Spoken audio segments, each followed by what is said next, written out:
Hi, I'm Katy Jones and welcome back to the Quilters Guild Red Manor House block of the month.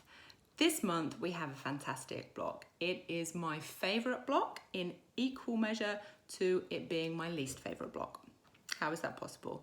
Well, it's my favourite because it's the butterfly, and I think it's a really effective and really useful block that you will go back to time and time again. I think it's a block that you can use in quilts standalone. It's fantastic for an on-point setting, but it also makes really good cushions or bags or big pockets on aprons. It's a really useful block and it's perfect for scraps, and I love a block that is good for scraps. It's my least favourite because it involves me having to think, and we are 3 months into lockdown and my brain has turned to jelly. It wasn't brilliant before, but it's now super mushy. And it is one that you've got a lot of small little pieces.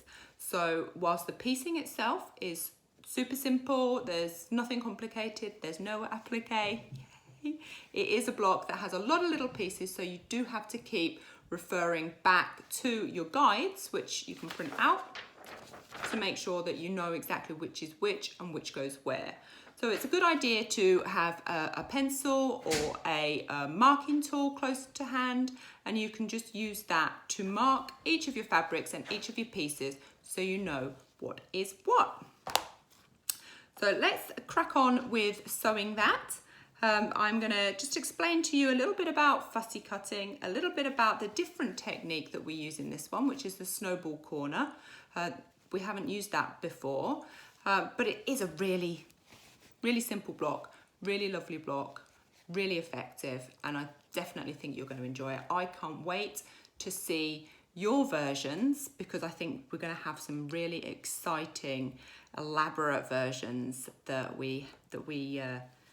you'll be using all kinds of different fabrics for, because these wings, they just, for me, they cry out fussy cutting. They cry out really elaborate, crazy designs of fabric, don't they? They're going to be some really good ones, because I've seen your flower pots and you have totally raised the bar with those. So let's see what you can create with these butterflies, because I think I'm going to see some really fantastic tropical looking butterflies.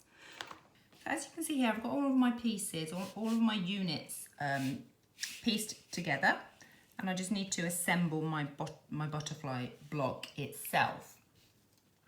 So all of the pieces are nice and simple. They're nice straight seams. Nothing is complicated. There are no curves, no appliques, nothing that requires you to think any more than just sewing in a straight seam. And the units themselves, if we have a little look at the kind of road map that you get, the units themselves, each individual section is coloured and numbered on the plan that you print off, and this is great to refer to. So if we have a little look at section 1, that is this section here, so we can see that we've got the squares, we've got the rectangles, so everything is nice and straight. It's a little bit kind of like a log cabin, that, isn't it? Almost. So it's nice and easy, nothing complicated there to sew. But like I said, you've got a lot of little pieces, so there's a lot that you could get confused with. So what I've done is I've marked which fabric is which piece and which fabric is which, because they've all got a letter. So I've just marked on with a fabric pencil which letter they are, and then I can refer to them really easily. You could also use a post-it note or a little label, a little sticky label. This thing that looks like a very confusing mess is my guide. So what I tend to do every time I make a quilt is I scribble notes on the pattern. And this one, which is the plain one, this is great for planning your fabrics. So you can cut out tiny little swatches of your fabric as you're cutting, and you can stick them on here so you can refer really quickly to which fabric and which section coordinates. So that's a really useful piece, or you could just colour it in. So if you're using like a red fabric for D, which is this one, then just colour it in with red, or mark what fabric it is. When I piece my practice block from my scraps, I've written down the sizes of each piece, how many I need to cut for the individual block, and as I've cut them and then pieced them into the block, I've just given them a little bit of a tick, so I know that I've done them. So I've got this is my background fabric. I've written what I need for the big wing, what I need for the small wing, and what I need for the body in print 1, print 2, and print 3. So I've written all of that down, and then I just give it a little tick when I've cut it and then pieced it together. And I don't know if that is something that you would find useful, but that just helps me work it in my brain. So the wings themselves would be fantastic fussy cut. If you are using the kit fabric, then just be mindful that the kits have the exact requirements of yardage in for regular piecing, not for fussy cutting. So if you're wanting to do any fussy cutting, it might be a good idea to wait until you've finished all of your blocks and then go back and see how much you've got left over in some of the different fabrics to have a little go at fussy cutting, or find a coordinating fabric in your stash that would work well fussy cut. So something like a batik or a K facet, or one of these like big bloom type fabrics where you can cut out the section for your wing, and you can literally cut a little window of where you want to concentrate on. Fussy cutting uses a lot more fabric because obviously you are cutting very specifically from one particular section.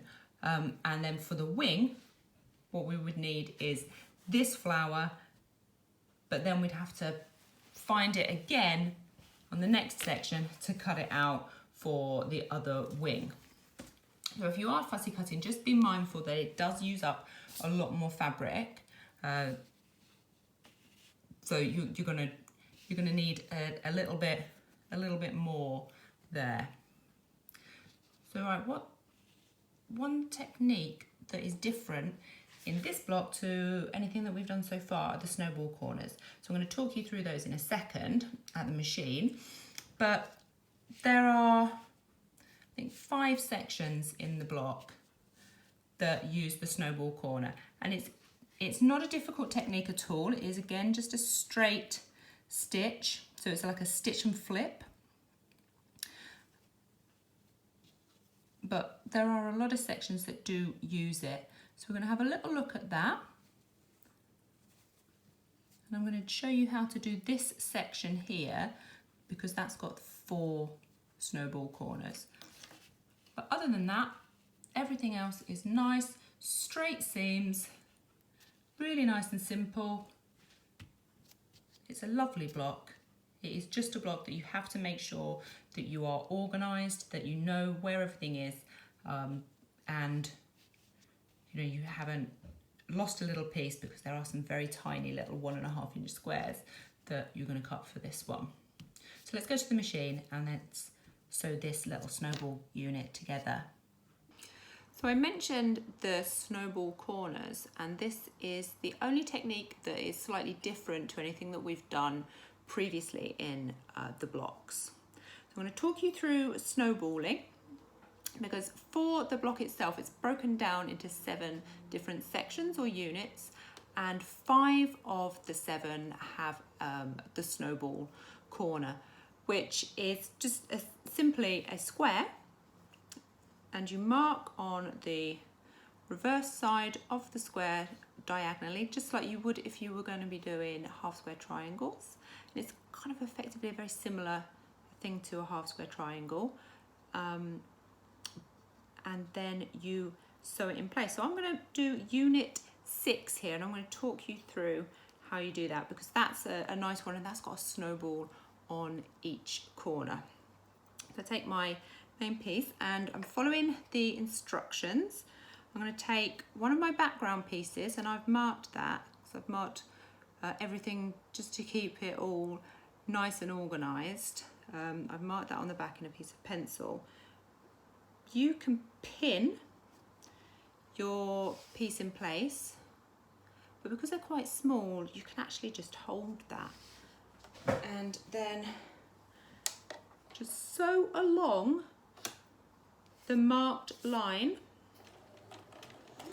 So each of the units have the instructions on where you need to place which piece of fabric for which snowball or which section. With this block, it's a really good idea to just to keep some scissors to hand, because you're going to be doing a lot of snipping. And usually if I was going to be doing some quite large pieces for a snowball corner, I would use a rotary cutter and ruler to cut away my excess. Because these are quite small, you can kind of eyeball your 1/4 inch and you can cut away.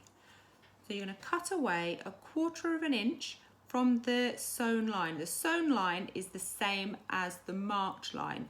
So unlike when you're doing half square triangles and you sew to the side of your marked line, for snowballs you sew directly on that marked line. So we're going to cut 1/4 inch away, and then you just discard your little extra piece.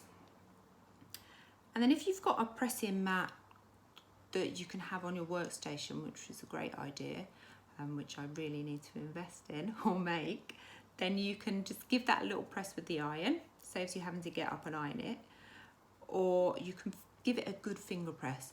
Be careful not to kind of distort anything or pull anything out of place. So that is your first snowball corner.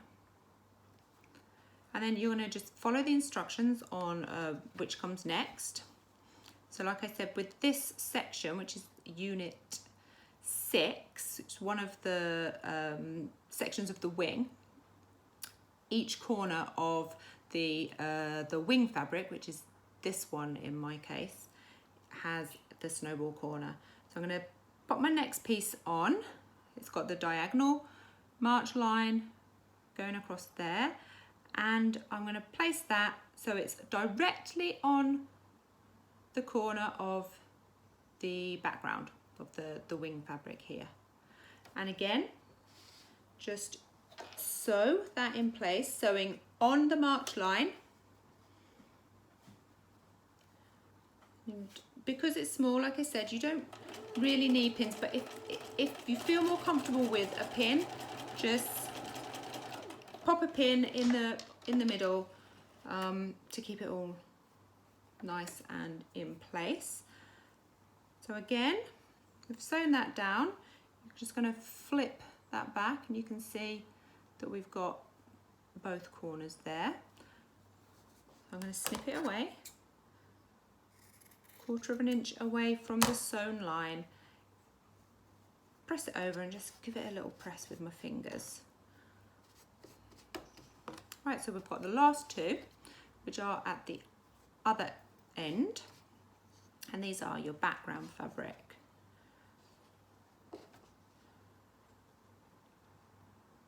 So pop it in place. Like I say, if you wanted to use a pin, then you could just pop your pin across like so and keep it in place, and then just make sure you don't sew over that pin.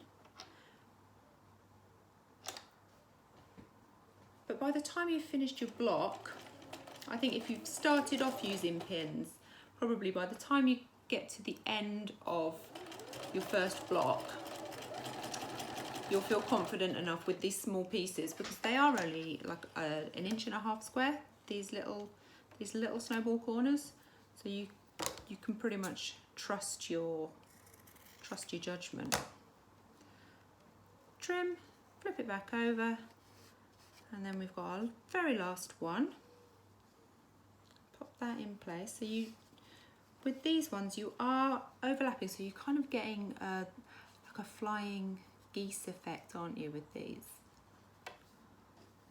Pop it in place, make sure that you're nicely lined up, and just sew again, corner to corner.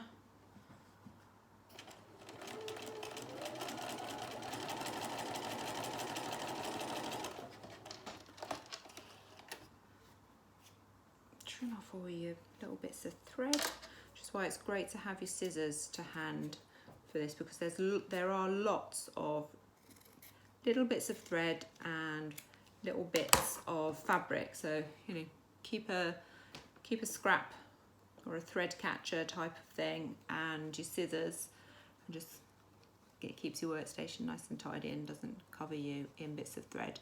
Well, I know we all get covered in bits of thread, whether we have our scissors close by or not, but you know, it limits it a little bit at least.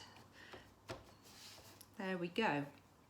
So that is the finished unit, the finished section. That's unit 6, and the process is exactly the same whether you are just doing the single corner or whether you're doing all 4 corners.